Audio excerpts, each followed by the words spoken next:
Estoy con Bruno Rojas, investigador del CEDLA. Quiero agradecerle mucho su presencia. Bruno, es un gusto verte. Bienvenido. Es ya el 1 de mayo, Día del Trabajador. No sé si estamos como para celebrar en Bolivia o más bien para reflexionar, pero ya de una vez por todas darnos cuenta de lo que está sucediendo en materia laboral en nuestro país. Bienvenido, qué gusto verte. Jimena, buenas noches. Muchas gracias más bien por la invitación y pues siempre una oportunidad para poder compartir algo de información, pero fundamentalmente muchas preocupaciones para este 1 de mayo. Sabes que en campaña los partidos políticos se llenan la boca de decir que va a haber trabajo. Yo me acuerdo a Goni, 500.000 empleos. Realmente es uno de los anzuelos, uno de los ganchos que más le llega al ciudadano todavía ingenuo, que cree en algunos discursos, porque empleo no llega. Entonces son, ¿cuántos? 3 décadas que vamos escuchando en este tiempo de democracia a los partidos políticos, a los candidatos de decir que vamos a tener empleo, pero la realidad es otra, Bruno. Y uno de los problemas cuando hablamos de empleo es hablar de desigualdad, el creciente número de gente como vos, que todos que trabajamos, que hay un empleo, pero que siguen viviendo en riesgo y otros siguen siendo pobres. A ver, este 1 de mayo, Jimena, encuentra a los trabajadores con empleos sumamente precarizados. Esto quiere decir que sus empleos han ido perdiendo estabilidad. Encontramos que alrededor de un 40% de los trabajadores asalariados en el ámbito urbano en nuestro país tienen empleos temporales, eventuales, a contrato, consultoría. Son empleos precarizados aquellos que tienen ingresos bajos, salarios bajos. En Bolivia todavía tenemos obreros, empleados, trabajadores que perciben por debajo del salario mínimo nacional. Estamos hablando entre un 25-30%, porcentaje importante. También salarios que ni siquiera cubren una canasta alimentaria.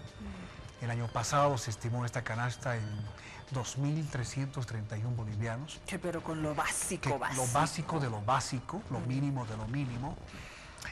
Obviamente estamos lejos de una canasta básica familiar que además de alimentos incluye salud, educación, transporte y otras necesidades como vivienda, de aproximadamente 5.400 bolivianos. Y muy lejos, Jimena, de lo que es el salario mínimo vital demandado por la Central Obrera Boliviana el año 2011, de 8.309 bolivianos.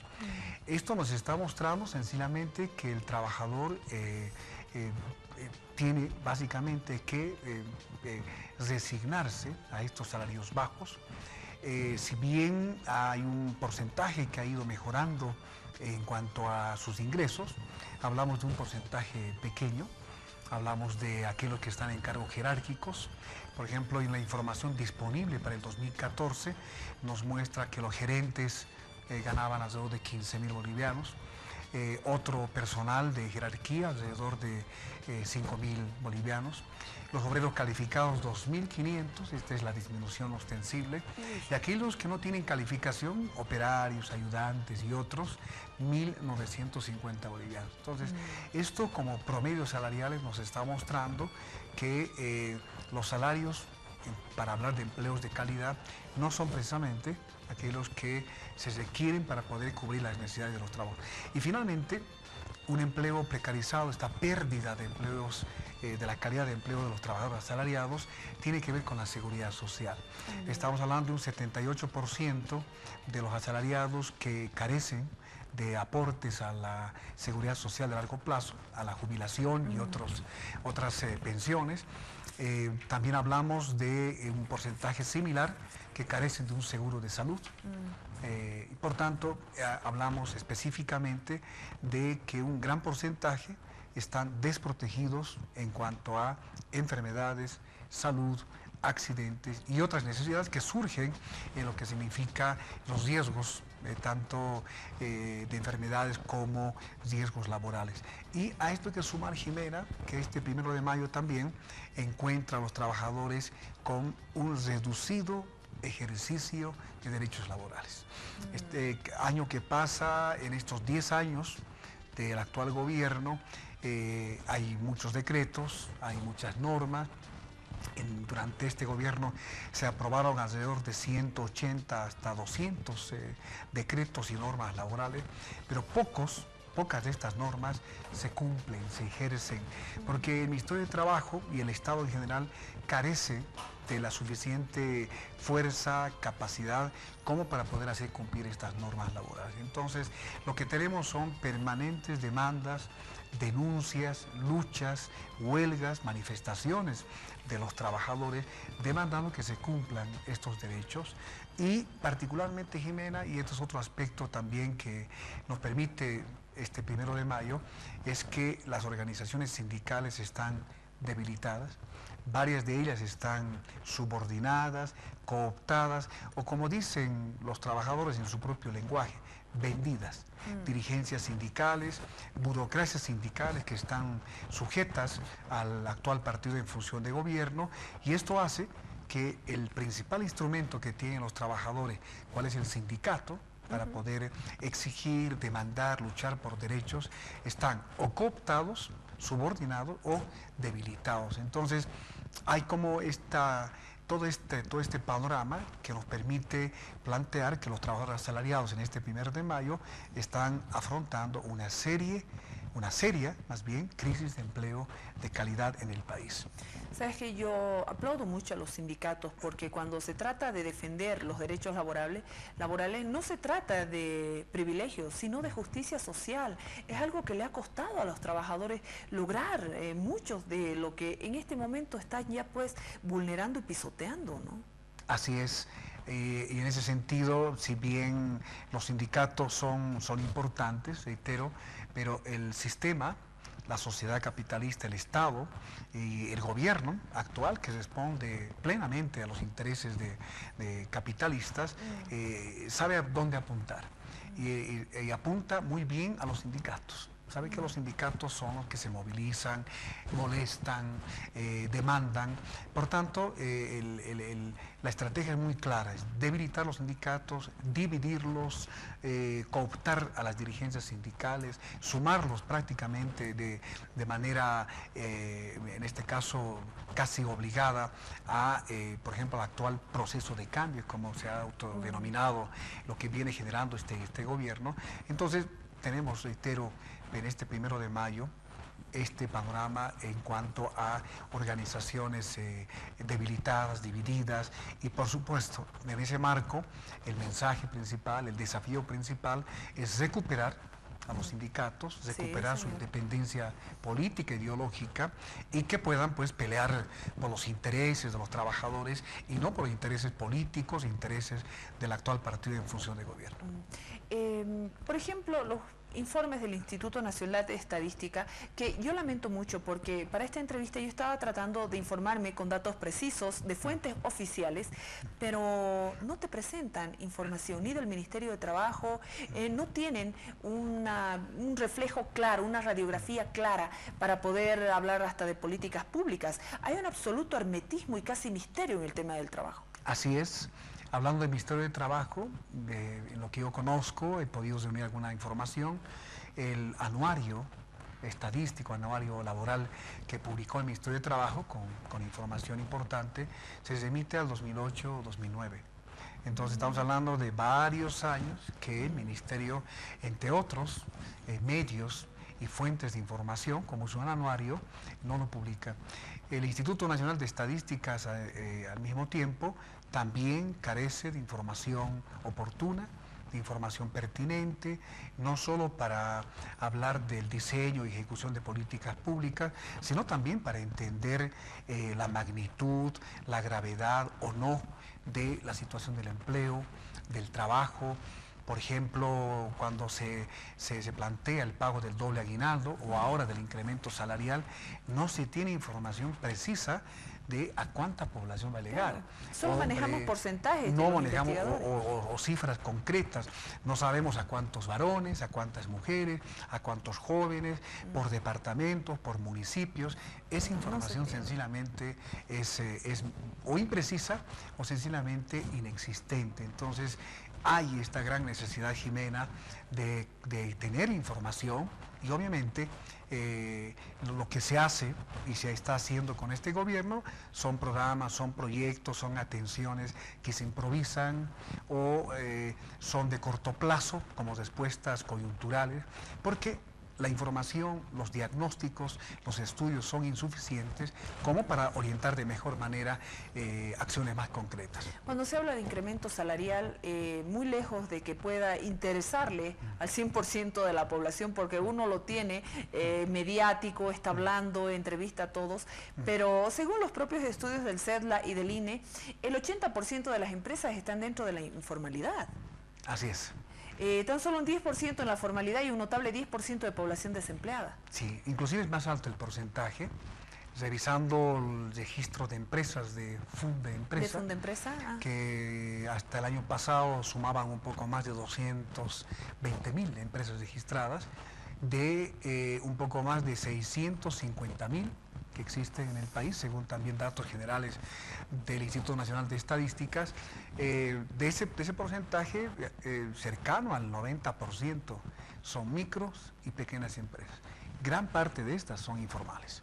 Y claro, cuando se habla de incremento salarial, a ellos no les no llega este incremento, no se cumplen los decretos de incremento salarial a los operarios, ayudantes. O sea, de cada 10 trabajadores, de cada 10 personas... 2, con suerte. Con suerte, 2 van a recibir este incremento. Podrían decir que van a recibir este incremento salarial. Y de esos 2, la mitad están en el sector público, porque donde se cumple, eso sí, con digamos, gran medida, es en el sector público. Estamos hablando de alrededor de 550.000 funcionarios públicos, entre el gobierno central, los gobiernos municipales y otras empresas que pertenecen al Estado.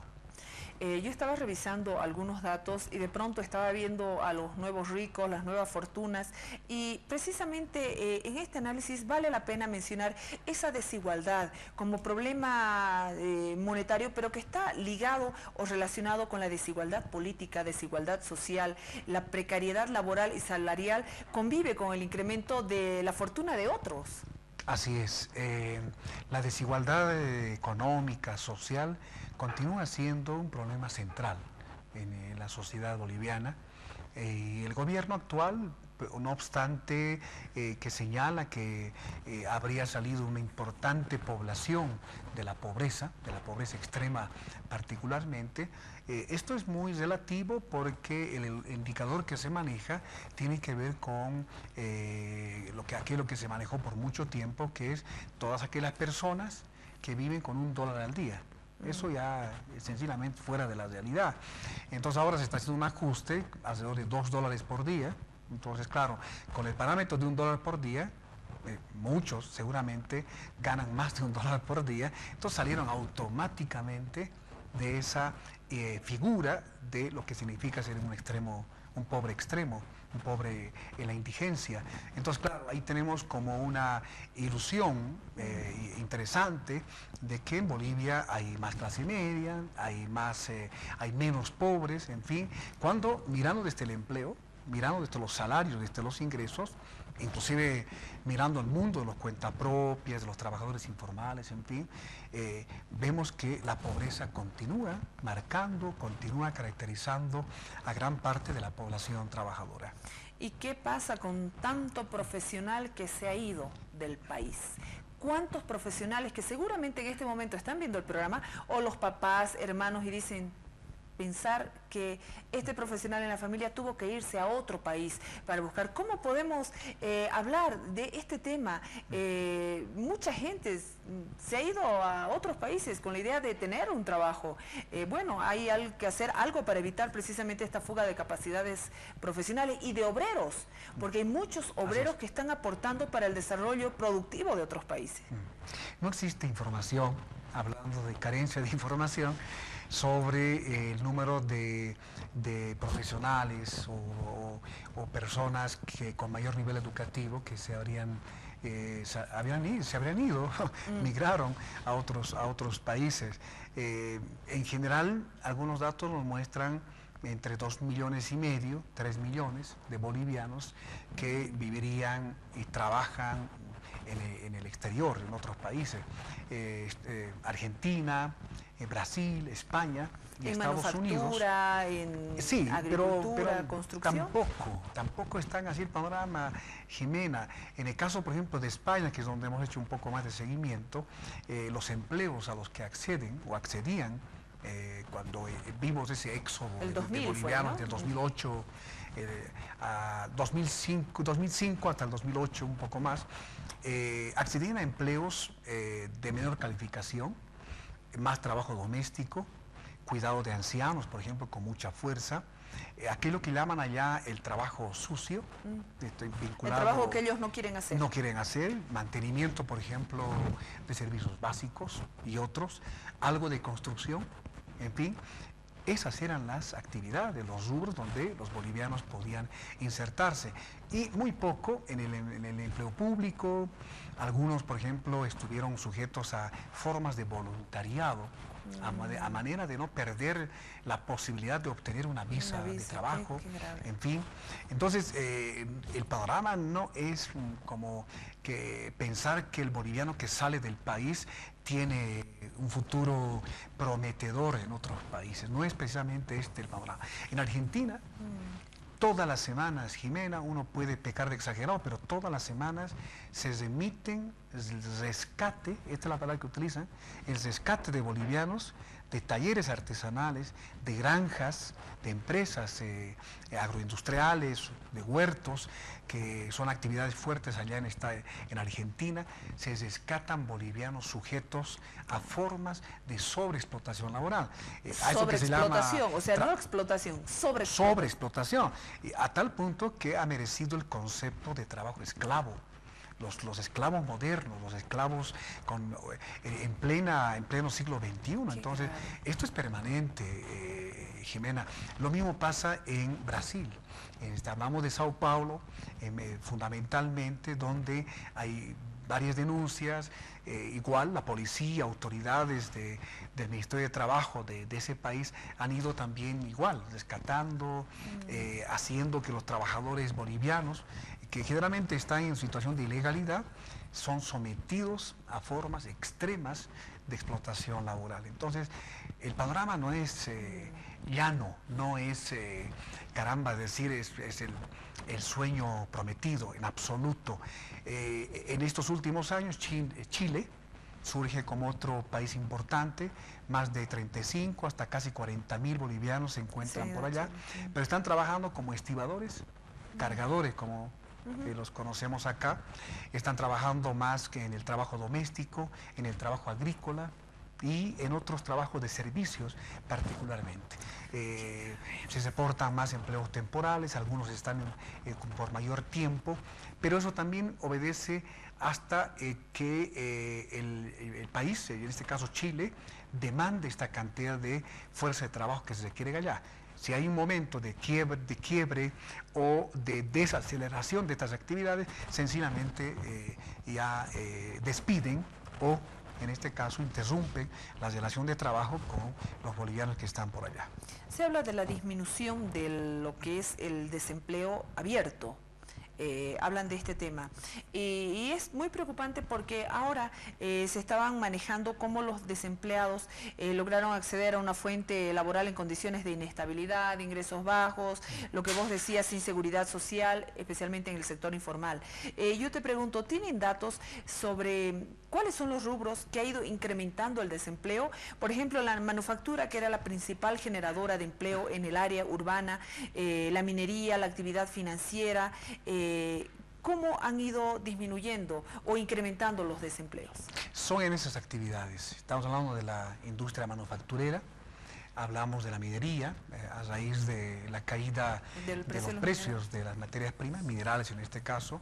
También hablamos del sector hidrocarburos, Algunas referencias de notas de prensa nos muestran que empresas transnacionales han ido cancelando contratos con algunas empresas subcontratistas, y eso ha hecho que haya un fuerte impacto en el paro, en el desempleo de trabajadores, particularmente del ámbito rural, que estaban justamente trabajando en estas empresas.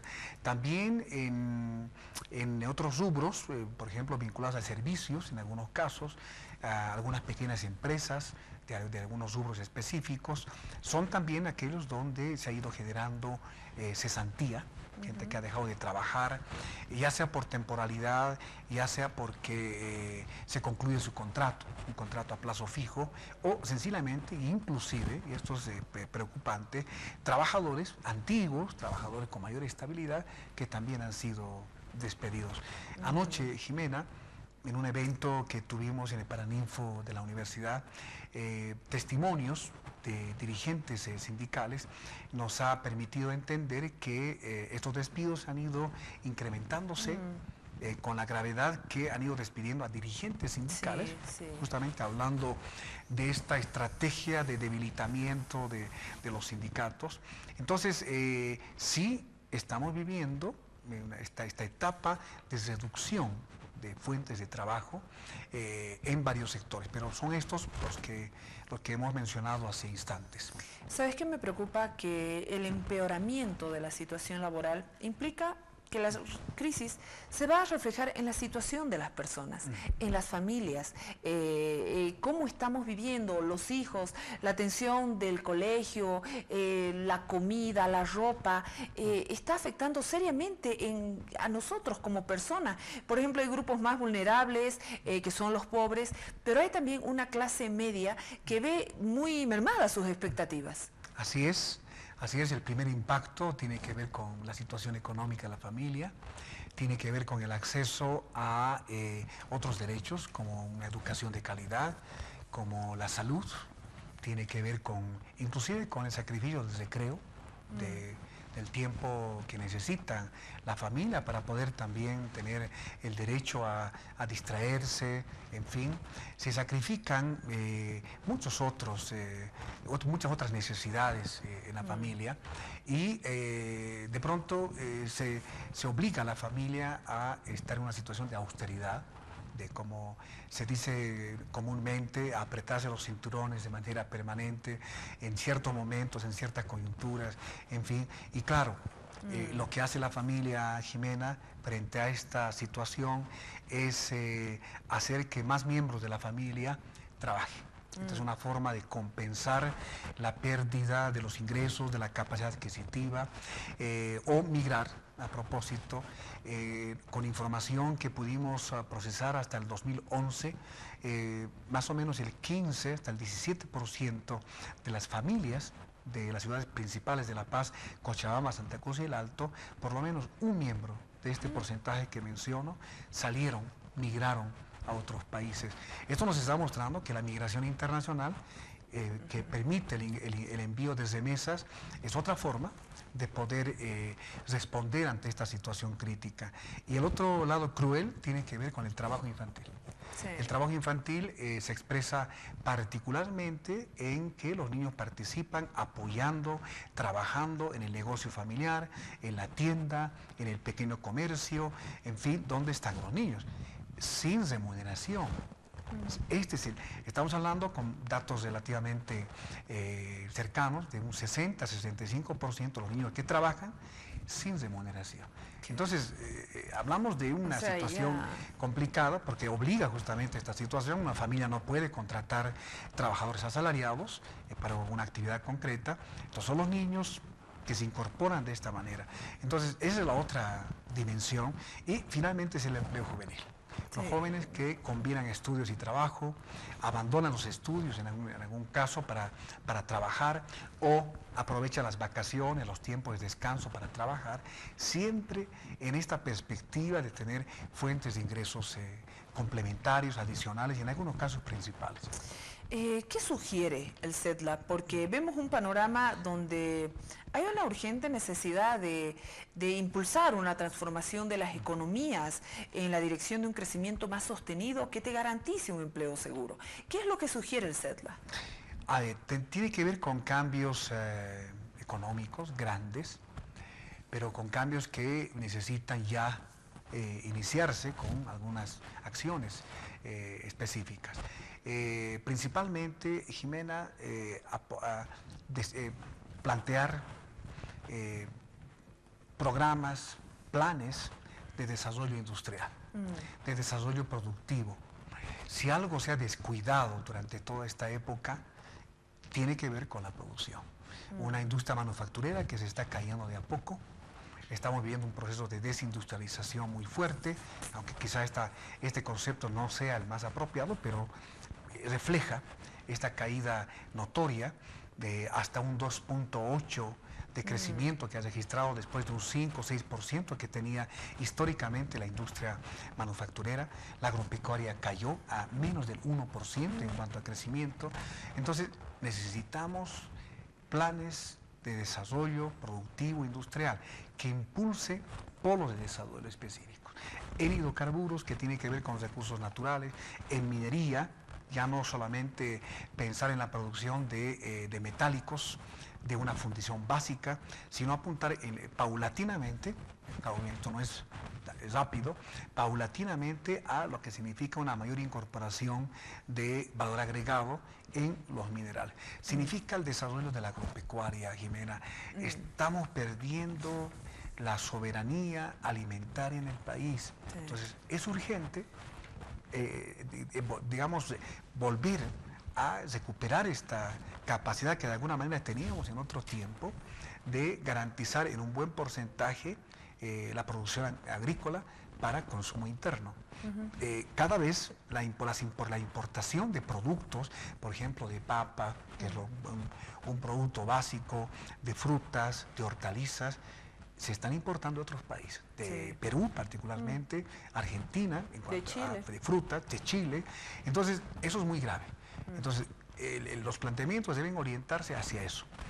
Seguramente hay que pensar en acciones muy específicas, claro que sí, pero en esta orientación y sobre todo en una visión de desarrollo, en una visión de un país que se oriente a aprovechar mejor sus recursos naturales, sus capacidades, sus potencialidades y particularmente un cambio político, Jimena. Sí. Con el actual gobierno y con los gobiernos de derecha que pueden venir luego de este gobierno, no va a cambiar este país que es primario exportador, extractivista, que apuesta solamente a algunos sectores, descuidando... altamente dependiente de la materia prima. Así es, y del capital externo, como viene proyectándose con el capital chino en el país. Gracias, Bruno, por haber venido al programa. Importante la reflexión. Estamos ya a un paso del 1 de mayo y lejos de festejar, de celebrar, viene aquí la reflexión profunda de que las cosas no están bien. Políticas macroeconómicas sí, pero también en materia laboral. Pero la gente quiere ya.